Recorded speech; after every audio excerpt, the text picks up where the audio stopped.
In the dazzling realm of high fashion, few names carry as much weight and mystique as Coco Chanel, renowned for her revolutionary designs and the timeless allure of Chanel No. 5.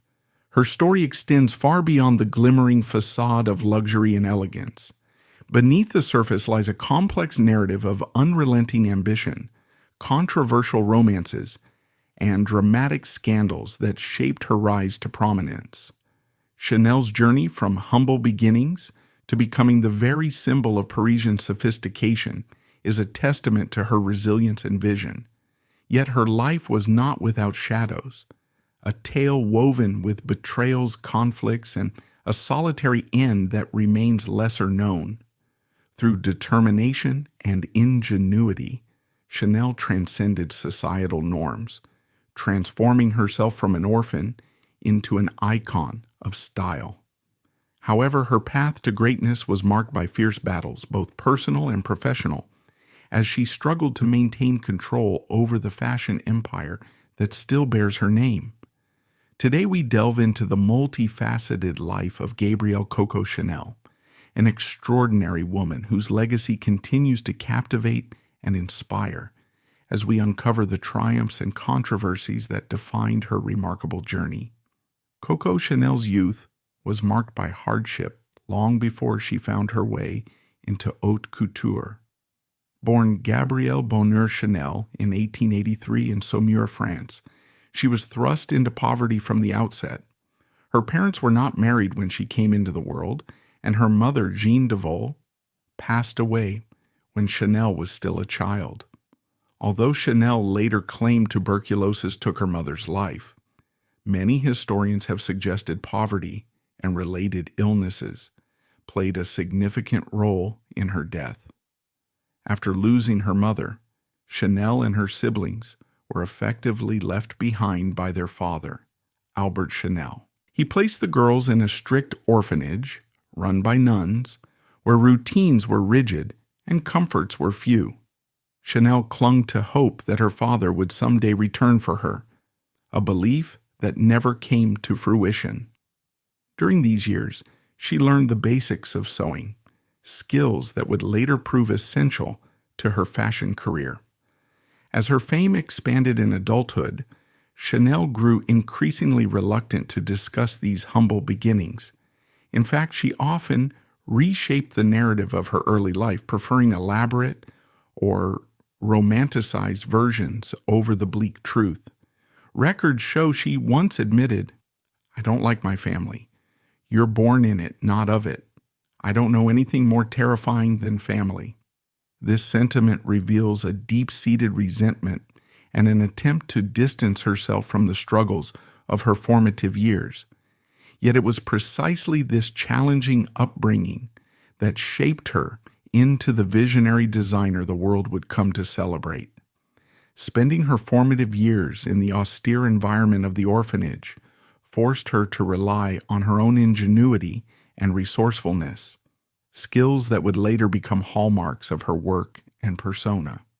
The strict routines of convent life, coupled with an early exposure to sewing and needlework, nurtured her discipline and creativity. Over time, she would draw upon these lessons to craft designs that valued comfort and practicality as much as style. Far from being crushed by her circumstances, Chanel forged an unbreakable will to succeed, fueled in part by a deep need to transcend the limitations of her past. This sense of independence and self-reliance inspired her to reject conventional ideas in fashion, ultimately paving the way for the revolutionary silhouettes and iconic pieces like the little black dress that still bear her influence. By transforming her hardships into an unwavering drive, Chanel exemplified how adversity can spark innovation, with each challenge sharpening her vision and further defining her unique approach to luxury and elegance. In many ways, the resilience and tenacity she honed during those difficult years in the orphanage became the very tools that catapulted her to global recognition. They emboldened her to break rules, challenge social norms, and infuse her work with a refined simplicity, one that left an indelible mark on fashion history. Through adversity, she found both the confidence and the inspiration to reimagine what women could wear, forever altering how the world views style, comfort, and the power of personal reinvention. After leaving the orphanage, Coco Chanel began forging a path that would eventually lead her to the heart of the fashion world. Initially earning a living as a seamstress, she supplemented her income by performing in local bars, including one referred to as El Ronde, popular among off-duty soldiers. Legend has it that she would sing light-hearted tunes such as Coco Rico and Kika Vu Coco, songs that may have given rise to her famous nickname. While she later dismissed this origin story as a fabrication, insisting her father had always called her Coco, it reflects her early attempts to downplay the harsher realities of her upbringing. Historical accounts indicate that around 1905, Chanel worked as a cafe singer in Moulins and briefly in Vichy, places known for their music halls and vibrant nightlife. These modest beginnings, though far removed from the polished ateliers of Paris, introduced her to a diverse set of patrons and helped her gain a sense of performance and presentation, skills that would prove useful when she began designing and promoting her own fashion pieces. Despite her attempts to obscure the truth, her time singing in cafes and bars offered Chanel a small taste of freedom and self-expression that was markedly different from her austere years in the convent. It was also during this period that she crossed paths with influential figures, including affluent military officers and socialites, who would later serve as both patrons and stepping stones in her journey. These connections, along with her budding talent in needlework, set the stage for the hat-making business that would officially launch her career in fashion. Though she sometimes bristled at the memory of this chapter in her life, calling some stories more amusing than accurate, it remains a vital part of her evolution. From humble performances to modest stitching jobs, every experience contributed to the signature blend of determination, creativity, and reinvention that would propel Coco Chanel to the forefront of haute couture. Eventually, Coco Chanel established her very first boutique, famously known as the Chanel Modes, specializing in millinery. According to historical records, she launched this shop in 1910 at 21 Rue Cambon in Paris, marking the beginning of what would become one of the most influential fashion houses in the world. Though the opening of Chanel Modes was a critical step in her career, it did not come without personal entanglements.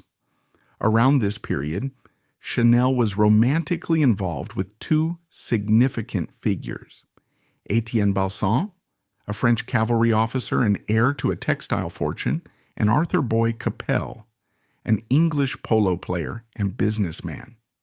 Both men in different ways would play a part in financing her business and encouraging her foray into the fashion industry. In one of her recollections, Chanel described a tense episode in which she found herself torn between Balsan and Capel.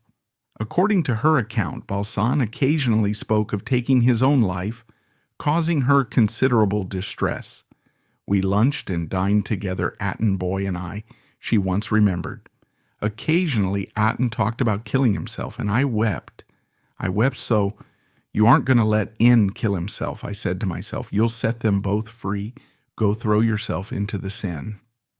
Despite the emotional turmoil, these two men, rivals for her affection, ultimately pooled their resources to help finance her hat shop. This pivotal moment in Chanel's life underscores how her personal relationships and professional ambitions were deeply intertwined, laying the groundwork for her enduring influence on women's fashion. Beyond hats, the initial success of Chanel Modes set the stage for further ventures.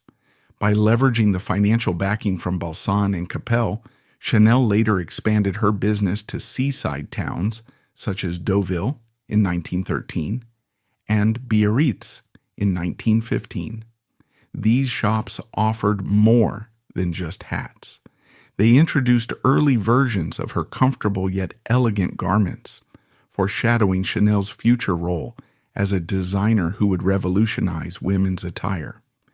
Despite the challenges and dramas in her private life, the opening of her first store was a defining achievement that allowed Coco Chanel to begin transforming her innovative ideas into an iconic brand.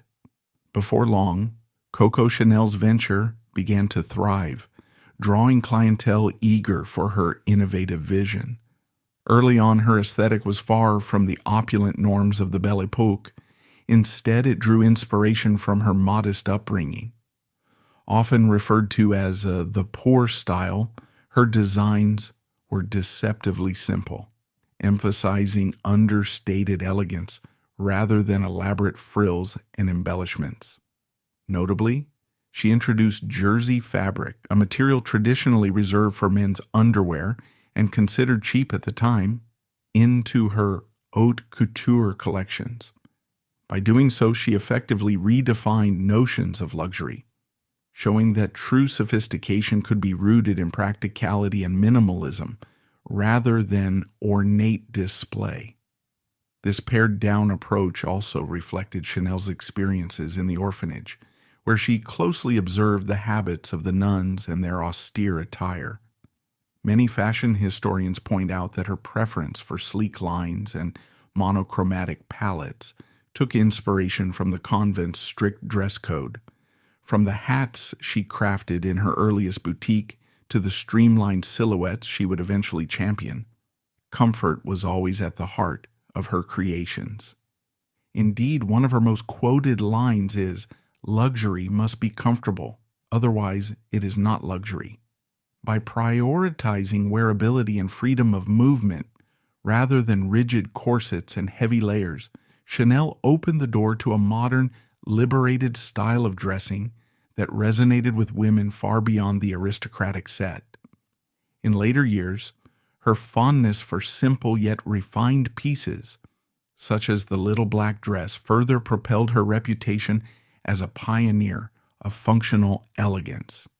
This philosophy, sometimes termed poverty de luxe, underscored her belief that true style emanated not from wealth or lavish details, but from tasteful restraint and impeccable construction. Such ideas proved revolutionary in the early 20th century, setting in motion a transformation that still shapes women's fashion to this day. Around 1910, Coco Chanel experienced a profound tragedy when her older sister, often referred to as Julia Berthe, took her own life after learning of her husband's infidelity. This heartbreaking event underscored the already fragile nature of Chanel's familial connections, given her turbulent childhood and the repeated losses she had faced.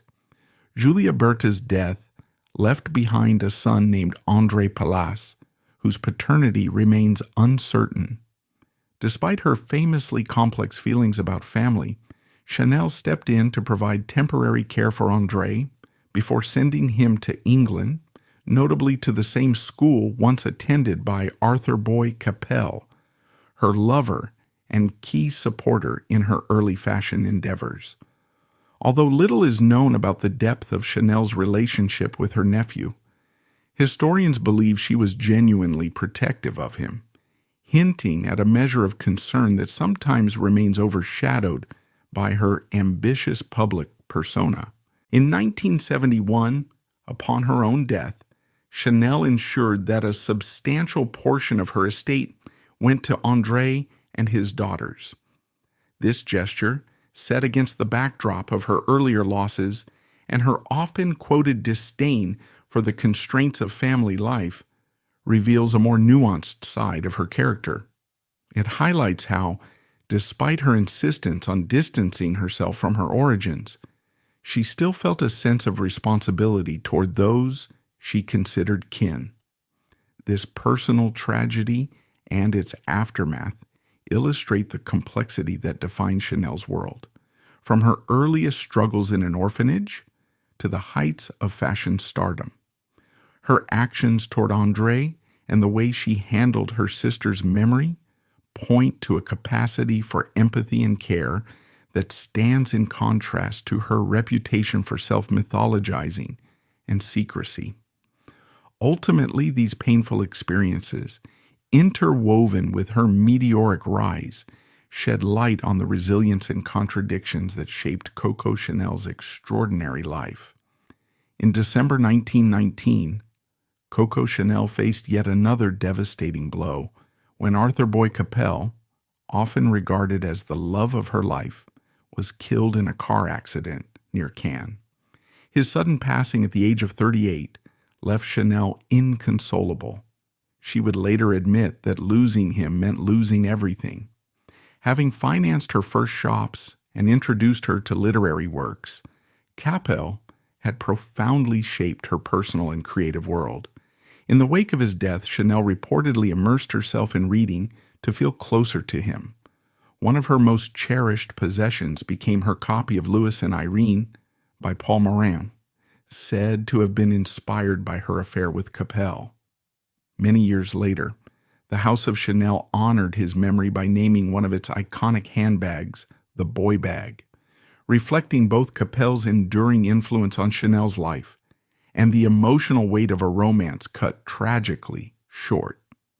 Some accounts even suggest that she had a memorial erected at the crash site, underscoring how deeply this loss affected her and how integral Capel remained to her story long after his untimely death. During the 1930s, Coco Chanel remained a dominant force in European fashion, having already made a significant impact with her streamlined silhouettes, tailored suits, and Chanel No. Beige parfum.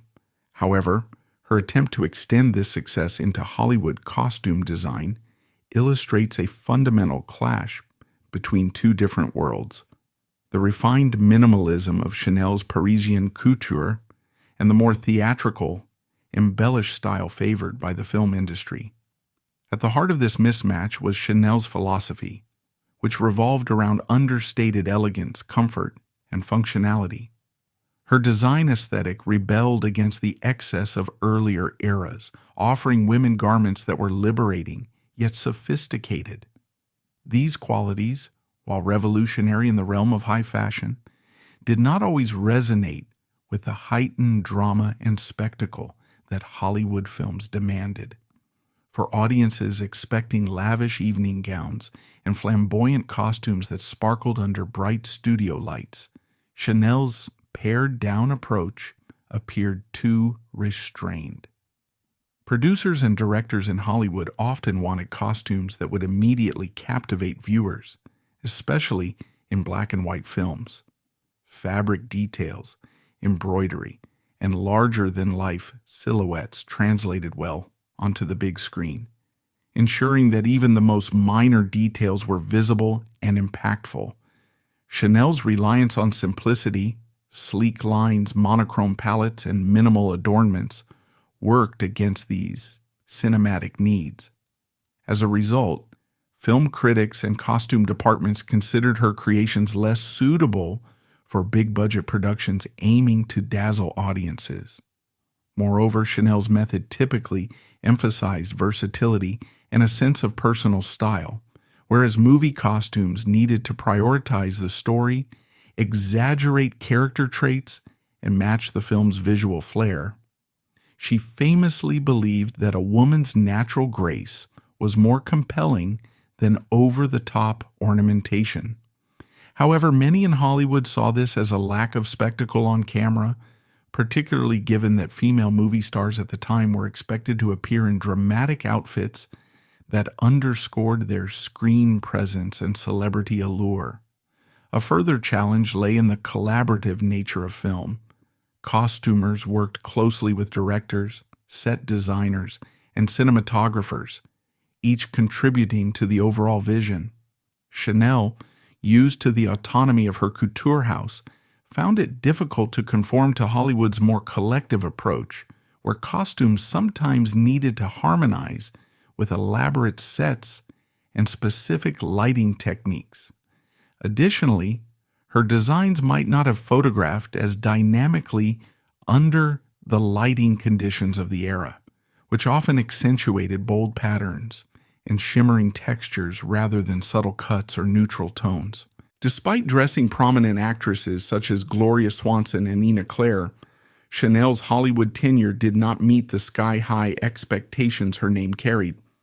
While her reputation as a fashion icon remained intact, critics were vocal in pointing out that what made her a groundbreaking couturière, namely her commitment to simplicity and practicality, did not always translate to the outsized demands of cinematic storytelling. Even as her perfume and couture boutiques thrived, these Hollywood experiences highlighted the limitations of minimalism in an environment that thrived on visual flamboyance and star power. Chanel's foray into costume design underscores the inherent tension between fashion as an individual statement of style and movie costuming as a tool for dramatic effect.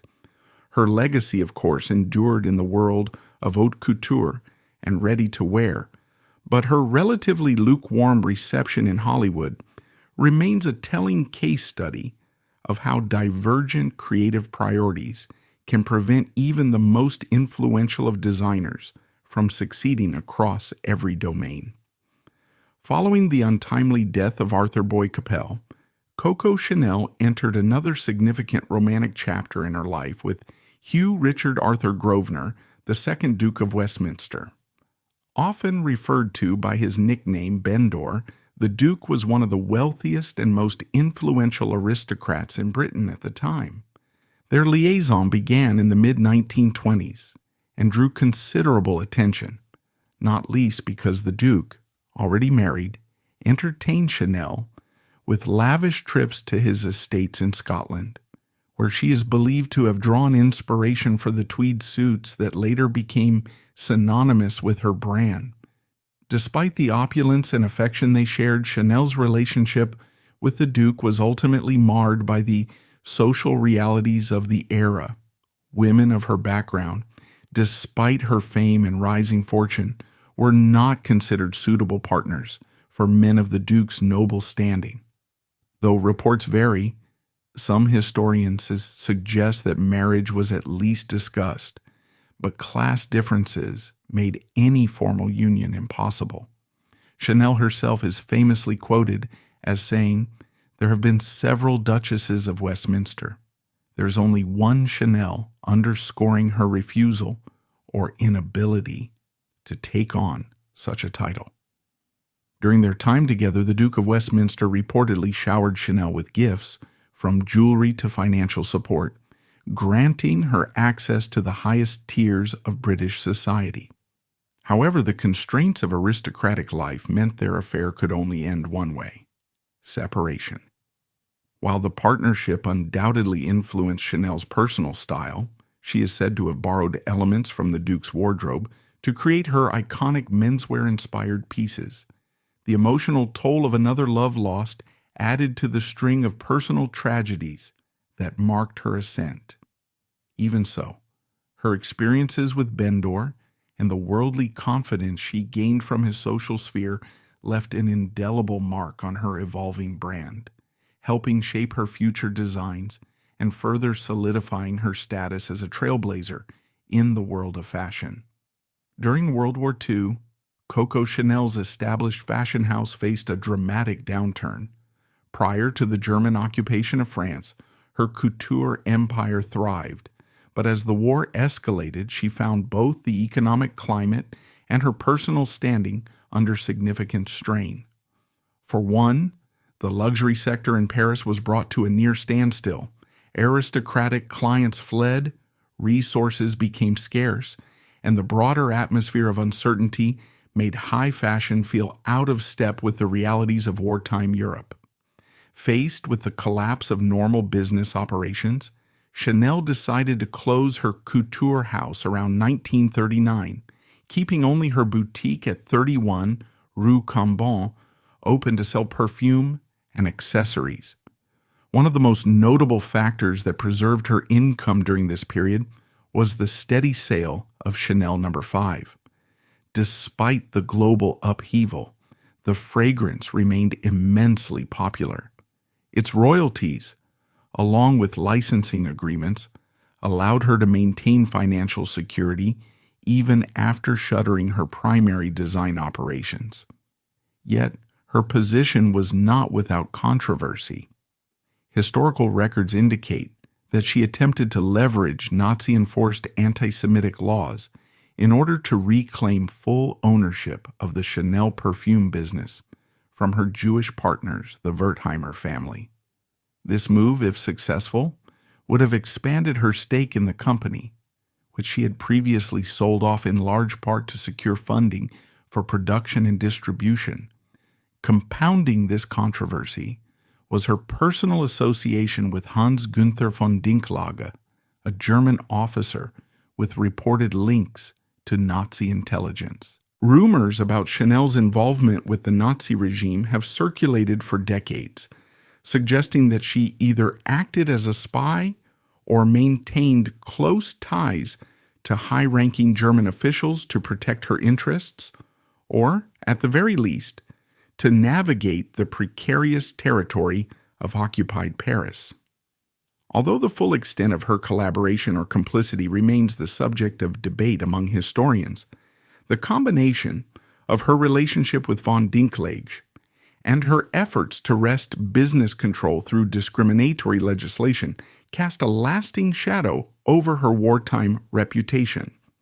To escape the scrutiny and general turbulence in France, Chanel relocated to Switzerland, near Lake Geneva, effectively placing herself in a self-imposed exile for much of the war and its immediate aftermath.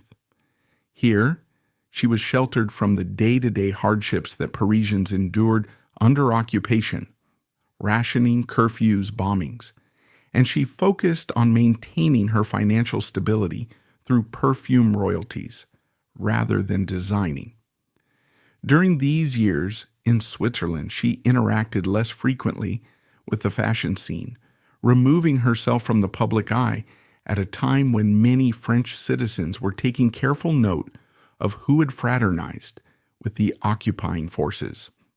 By the war's end, public opinion of those seen as collaborators or beneficiaries of Nazi rule was fraught. Chanel's own legacy in France became complicated. While she was a renowned designer, the suspicion surrounding her wartime conduct lingered. Her decision to remain in Switzerland until the early 1950s further separated her from a France beginning to rebuild and reckon with the occupation years. When she eventually staged a comeback, reopening her couture house in 1954, she was already in her 70s. Despite lukewarm reception from the French press, she found renewed success and admiration abroad, particularly in the United States and Britain.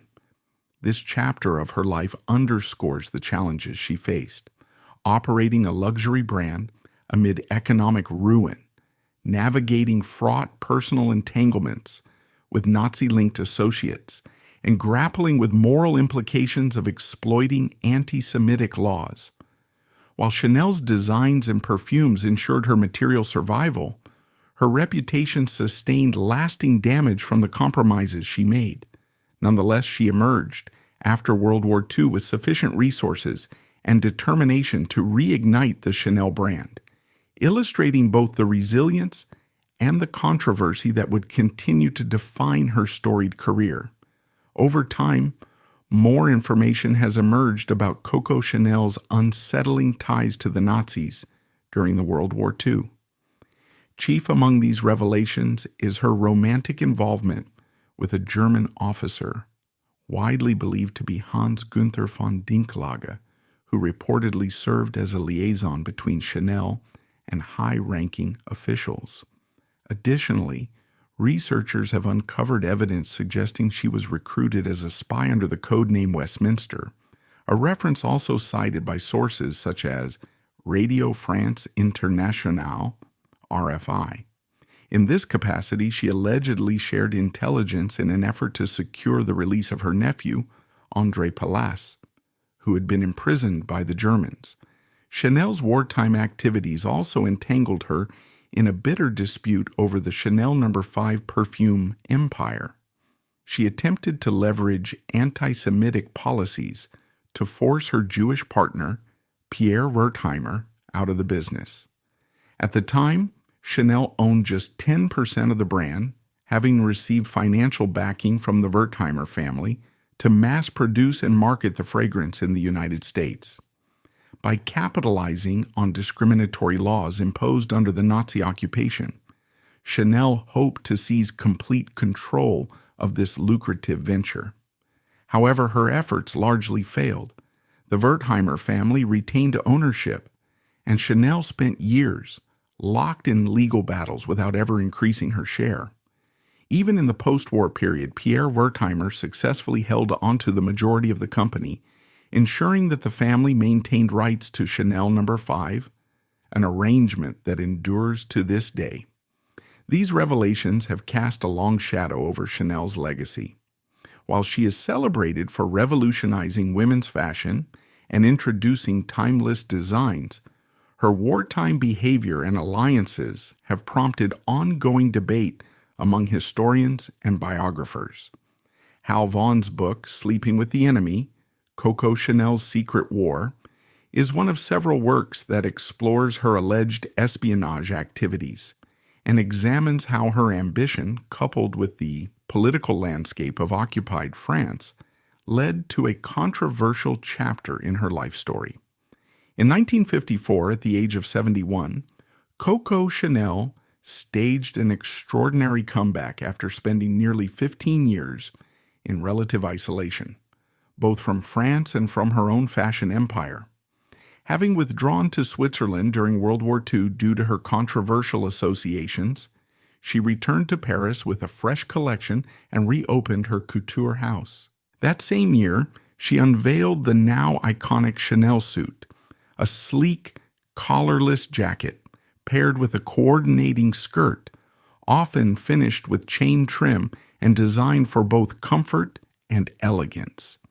Despite the groundbreaking nature of this new creation, French fashion circles largely dismissed her return, feeling her designs were outmoded in a scene dominated by Christian Dior's new look, introduced in 1947. Conversely, buyers and editors in the United States and Britain were more receptive. Publications abroad viewed her understated aesthetic as a refreshing alternative to the voluminous silhouettes popular at the time. This overseas success provided the momentum needed to secure the future of the Chanel brand, ensuring its legacy as a cornerstone of modern fashion. In the following years, Chanel further cemented her revival with other innovations, among them the 2.55 handbag in 1955, re-establishing her position as a leader in style. Although she never quite regained the same unbridled reverence she once held in France before the war, her triumphant return at an advanced age testified to her resilience and unmatched sense of design.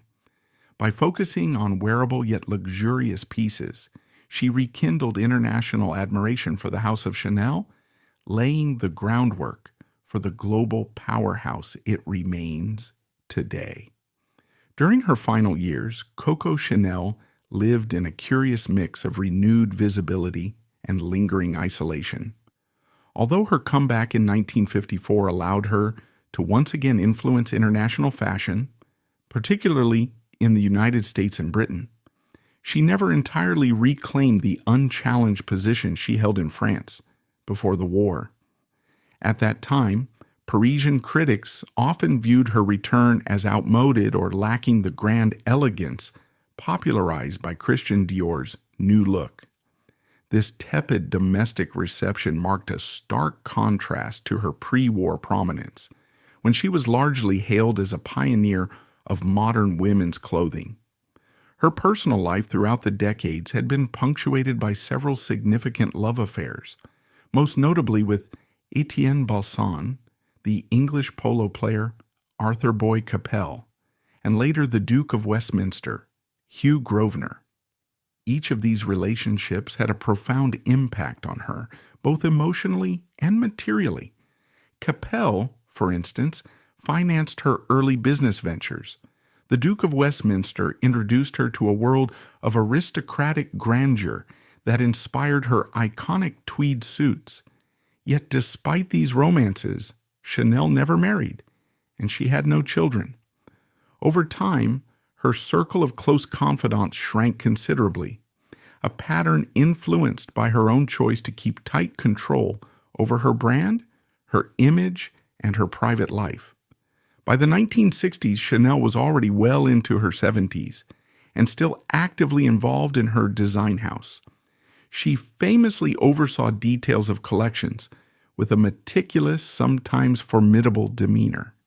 This exacting nature, apparent even in her relationships with employees, underscored her unyielding commitment to maintaining the standards she had set for the fashion world decades earlier.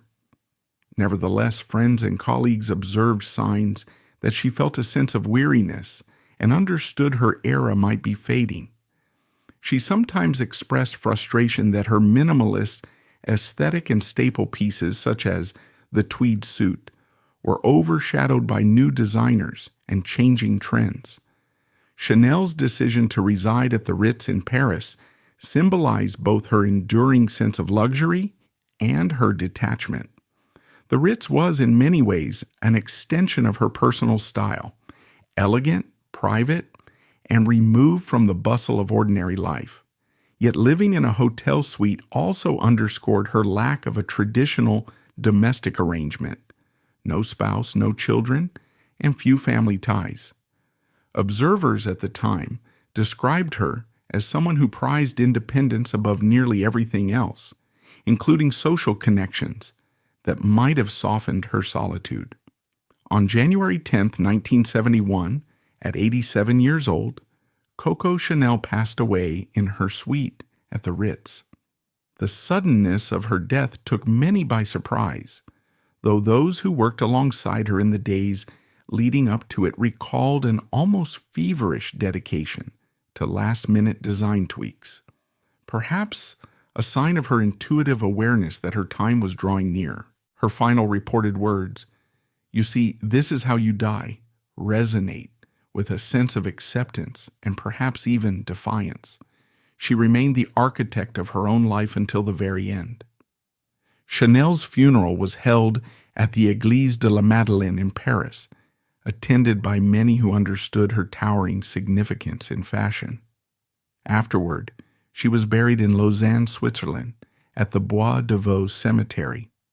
The design of her tomb is famously adorned with lion heads, a nod to her zodiac sign of Leo, an enduring symbol of her personal narrative, fiercely independent, regal in bearing, and unafraid to assert her will. This final chapter of her life highlights several key themes that defined her career. First, her unwavering devotion to work, even in her late 80s, embodied her trademark drive and perfectionism. Second, her isolation, whether chosen or a byproduct of her life's trajectory, underscored the cost of her fierce self-determination. Lastly, her legacy, having weathered shifts in taste, political turmoil, and her own controversial wartime past, proved resilient. Although she did not recapture the unbridled adoration of the French press that she had once enjoyed, her core influence on fashion remained unshakable, ensuring that the House of Chanel would continue to evolve and thrive long after her passing. Reflecting on Coco Chanel's life brings to light the intricate layers that shape a human story. Her path, one of daring innovation but also deep controversy, reveals a figure both far ahead of her peers and profoundly influenced by the era in which she lived. Chanel's influence on fashion is indisputable, standing as proof of her ceaseless creativity and enduring vision. Although her final words hint at a quiet acceptance of mortality, her legacy remains woven into every garment and seam that bears her mark.